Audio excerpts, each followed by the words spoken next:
All right, guys. So with this idea, as we talked about in the session this morning, I wanted to see this trend line liquidity get swept. Had an option at mitigation here, didn't go through.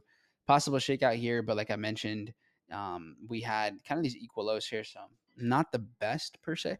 But now, which is more important, now Nasdaq has cleared all of this trend line liquidity and going into yesterday's New York session. So we swept this, got into the imbalance, and now we're rallying. So could we get a pullback and then a continuation? We can also look at S&P and Dow, in which Dow has done a very good job at pulling back into this imbalance and this order block. Dow being more bearish, barely getting back into this support. So I am leaning more towards NQ buys.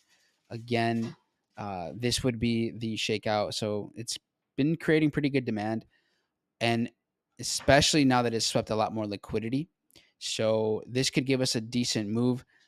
I'm going to be more conservative with this though if I do take a position here, because I do think we can get back down to this level at some point.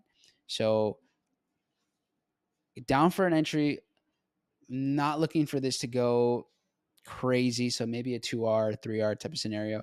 Kind of depends how it works its way down. But yeah, that's what we got going on so far. Quick little recap for you guys. And yeah, drop a comment when you've watched this. What are your thoughts? Cool. See you guys in the school.